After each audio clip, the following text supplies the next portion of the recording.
utilize our country's strategic location, exploit effectively our world-class Filipino labor, and reap the opportunities offered in this week-long event towards strengthening the position of the Philippines as a franchise hub of Asia. Franchising in PH is alive and kicking. Please keep up the good work. Congratulations once again.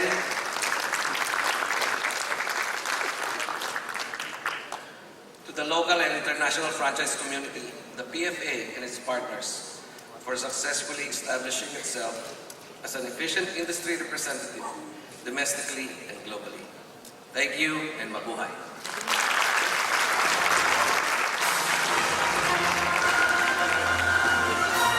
Thank you very much, Honorable Reverend Domingo, Secretary of Trade and Industry. Please remain on stage as we now call Mr. Sammy, Chairman Emeritus of PFA, Mr. Robert Troca, Chairman of PFA, Ms. Vinci Balimhoko, Vice Chairman of PFA, and Mr. Jose Magsaysay Jr., Overall Chair of FAC 2012, to award you our plaque of appreciation.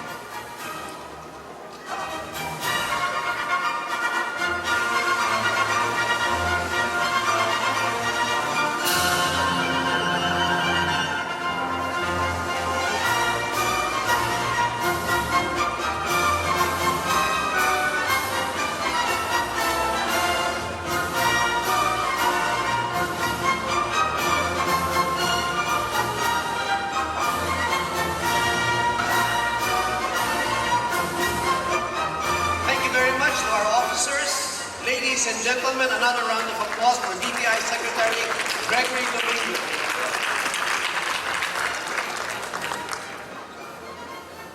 Last year, President Benigno Aquino III signed the accession of the Philippines to the Madrid Agreement of International Trademark Registration, which is popularly known as the Madrid Protocol. With that, Philippine brands can now apply for international trademark protection at lower costs and wider coverage.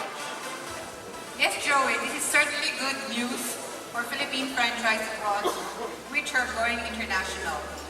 And we are proud that PFA was one of the first business organizations under the leadership of then President Robert Troca, which supported the campaign of IPO Phil for the Philippine accession to the Madrid Protocol.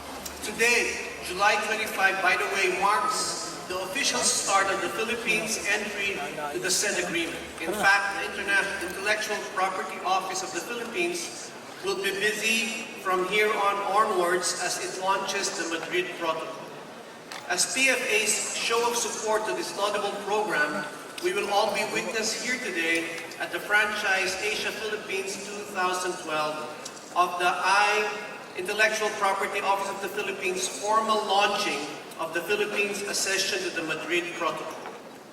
And now to tell us more about the Madrid Protocol is the Director General of the Intellectual Property Office of the Philippines, Attorney Ricardo Blanca Flor.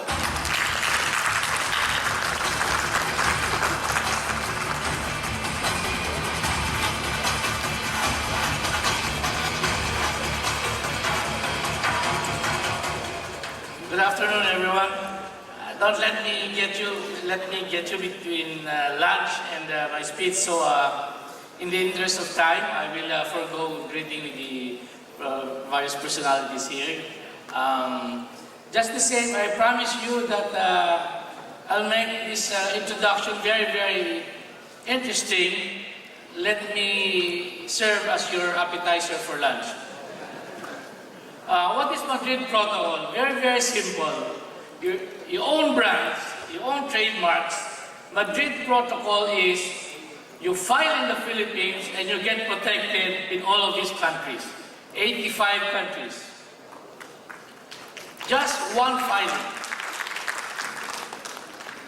Automatically, you designate any of these 85 countries and you will start the registration process.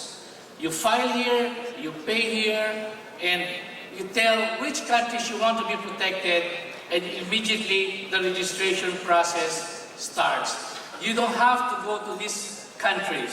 Imagine all of these Filipino brands going abroad.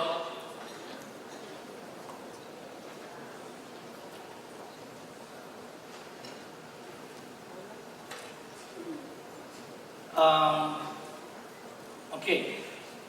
This was signed by the President in March, and we missed the Secretary. He was very, very instrumental in the accession, and we immediately deposited in WIPO, and we were given 90 days. I don't know, for some strange reason, it has to be July 25. Siguro, PFA and IPO have the same mangungula. I don't know, there's something about July 25. So, today, it will be effective, and we expect at least 200 filings for Filipino brands going abroad. Hindi pa kasama yung big conglomerates. You might be surprised to know that when I said 200, on the first day, it's really historical, because I don't think there's any country that is going to get 200 applications in the first day. But at any rate, we informed WIPO, which is the United Nations agency in charge of intellectual property, and we said, you know, we might hit 500 before the end of the year. And they said, wow, you're going to beat China. I've heard everything, but it's the first time I'm hearing that we're going to beat China. But that's another story. So what is Madrid Protocol all about? How it works? You file with us, one office. You know, we have offices all over the Philippines, 10 cities outside Manila. We will assist you also filing there, but you have to file in Manila. It's one application form, MM2, 7 pages. It will be in English, and there is only one renewal. Those of you who have already brands, you want to renew later on, you file in the Philippines, it will be renewed in any of the countries that you designate. Madrid Protocol is purely procedural. Some people think that it's going to affect a lot of substantial rights. No, it is not. It is simply a registration process. So every year this will change. In other words, this is not a treaty because it has no permanency at all. It will just facilitate and make convenience trademark filers like you. The protection is still based on territorial principle. In other words, when you're protected in the US, the US trademark laws will apply. When you're protected in the EU, the individual trademark laws of the 27 countries will apply. And lastly, there is no condition for the protection of trademark. Whatever the laws of those countries are, it's the same for you. Okay, why do you want to go Madrid? Please forgive me if I did not put your brand there. I just couldn't pick up, there's just so many. These are just some of the few global brands that I think the Philippines has taken advantage of. Max Fried Chicken. Hindi mo advertisement to. Pensha, Bench, Bio, Potato Corner, Pancake House, Brunsburger, Crystal Clear, Figaro, and many others. I'm looking at Jollibee, I'm looking at other brands. You can't imagine all of these Filipino brands going abroad. People will say, wala naman tayong market. Please don't forget 10 million Filipinos abroad. Their families, their friends. You have a ready market. I am reminded how much franchising has affected ordinary Filipino lives. And I'm so impressed with PFA today. Do you know that IPO also has franchises? Yes, we have franchises in 42 universities where we give out patent libraries. So I promise you, because you invited me, IPO will become a member of PFA before I leave this hall this afternoon. But I cannot help it if I get excited about franchising. Many of you who know me, I came from the National Defense Department, and I was very much involved in anti-terrorism activities. So every 2 or 3 months or 4 times a year, we would do a situational analysis of the peace and order situation of each province, especially in provinces where terrorism was very high.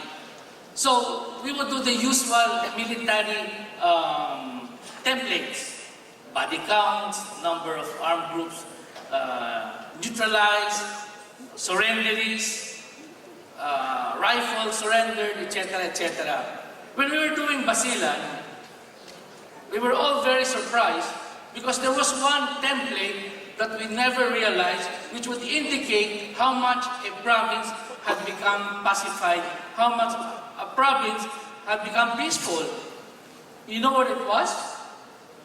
Jollibee opened a branch in Isabela City. That was an indication of how far this province has become peaceful. So I said to myself, franchising is really important. It permeates the Filipino way of life. Imagine if Jollibee is going to go global. Imagine if all the brands in this room go global. It's going to affect the way foreigners think of the Philippines. Okay, and the reverse is true. Many of the brands that you know today, many of the brands that you're wearing,